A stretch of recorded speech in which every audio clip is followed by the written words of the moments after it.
Court में जब गवाह ने कहा मैंने अपनी आंखों से राघव को चाकू मारते देखा है तो पूरा केस खत्म हुआ दिखा। भजन ने राघव को दरिंदा बताया। रूपा रानी ने कहा ऐसे मर्दों को सजा मिलनी चाहिए और राघव एक शब्द तक नहीं बोला। लेकिन फिर अंजलि ने कुछ ऐसा पेश किया कि कोर्ट में सन्नाटा छा गया। एक सबूत, एक सवाल और एक चुप्पी जिसने पूरी गवाही को पलट दिया। आप सोच भी नहीं सकते अंजलि ने क्या दिखाया। और जब उसने गवाह को दोबारा कटघरे में बुलाया तो सच ने पहली बार आवाज निकाली। ये सिर्फ एक केस नहीं था, ये सच के जागने की शुरुआत थी और अंजलि ने जो दिखाया उसे देखकर आप चौंक जाएंगे। टुडे एपिसोड की शुरुआत होती है। अंजलि गौरव से कहती है मैं कोर्ट जाऊंगी, मुझे पता है भजन राघव की छवि को खराब करने की कोशिश करेगा, लेकिन मुझे भी पता है उसे कैसे रोका जाए। क्या अंजलि अकेले कोर्ट में वो कर पाएगी जो अब तक कोई नहीं कर सका? ये कहकर अंजलि वहाँ से निकल जाती है। निवेदिता गौरव से पूछती है तुम रो क्यों रहे हो? गौरव भावुक होकर जवाब देता है मैं कैसे ना रो जब राघव की हालत देखता हूँ। उधर अंजलि कोर्ट पहुंचती है। भजन जज से कहता है राघव ने पद्मा की हत्या की कोशिश की है, मैं साबित भी कर दूंगा। भजन बताता है कि पंकज इस घटना का चश्मदीद गवाह है और उसे कटघरे में बुलाता है। भजन पंकज से पूछता है क्या तुमने राघव को पद्मा को चाकू मारते हुए देखा था? पंकज थोड़ी देर सोचता है, फिर कहता है हाँ मैंने देखा था। दोस्तों क्या अब केस भजन के पक्ष में जा चुका है? क्या अब राघव बच पाएगा? वो गवाही देकर वापस बैठ जाता है। जज राघव को डिफेंस वकील से कहता है कि अब वे अपनी दलीलें पेश करें। बचाव पक्ष की वह वकील खड़ी होती है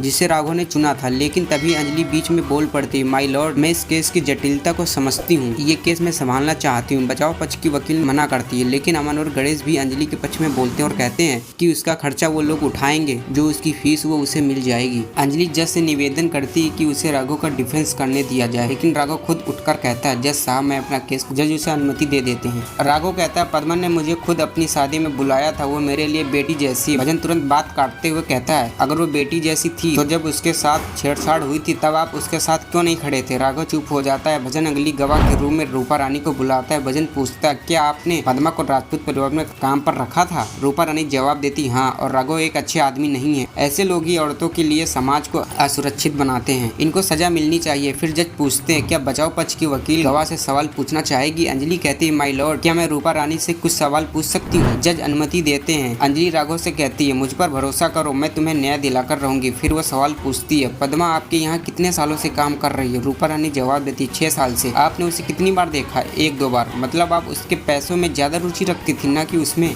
फिर अंजलि पूछती है क्या आप पढ़ी लिखी हैं? रूपा रानी कहती है नहीं। तो महिला सुरक्षा, समाज की सुरक्षा जैसे शब्द आपने कहाँ से सीखे? क्या भजन ने आपको सिखाया? रूपा रानी चुप हो जाती है। अंजलि कहती इसका मतलब आपकी गवाही स्क्रिप्टेड है और भजन ने सिखाया है, इसे अदालत में नहीं माना जाएगा। अब अंजलि एक और कदम उठाती है। वो कोर्ट में अनुरोध करती है मैंने राघव और पद्मा की बातचीत के दौरान उनका कॉल रिकॉर्डिंग चालू कर दिया था, कृपया राघव का फोन मंगवाया जाए। जज सहमति देते हैं। अंजलि कहती है मैं पंकज को दोबारा कटघरे में बुलाना चाहती हूँ। जज फिर से अनुमति देते हैं। अंजलि पंकज से कहती है तुम्हें भ्रम हुआ था, तुमने राघव के हाथ में चाकू देखा था, लेकिन क्या तुमने उसे पद्मा को चाकू मारते हुए अपनी आंखों से देखा था? पंकज चुप रह जाता है। अंजलि जज को वो रिकॉर्डिंग सुनाती है और कैसे अंजलि के पक्ष में केस चला जाता है। एपिसोड समाप्त होता है। जज अंजलि की दलीलों से प्रभावित होकर राघव को जमानत दे देते हैं। राघव अंजलि से कहता है तुमने जो किया शायद मैं खुद भी नहीं कर पाता और धन्यवाद देता है। राघव चला जाता है। गणेश देखता है कि अंजलि की आंखों में आंसू हैं। वो पूछता है क्यों रो रही हो? अंजलि कहती है मुझे राघव के लिए दुख हो रहा है। गणेश मुस्कुराकर कहता है एक दिन आएगा जब राघव सिर्फ तुम्हें ही देखेगा, लेकिन उससे पहले हमें उसे बचाना होगा। अंजलि कहती है मुझे पहले किसी और को बचाना है। उसी वक्त अस्पताल में एक गुंडा कंपाउंडर के भेष में आता है और पद्मा को तकिए से मारने की कोशिश करता है। दोस्तों अंजलि की लड़ाई सिर्फ कोर्ट तक नहीं थी, क्योंकि अस्पताल में कोई एक और जंग छेड़ चुका है, जहाँ जिंदगी और मौत के बीच जूझ रही है पद्मा और उसके सिरहाने खड़ा है एक नकाबपोश दुश्मन। क्या अंजलि वक्त पर पहुंच पाएगी या इस बार साजिश जीत जाएगी?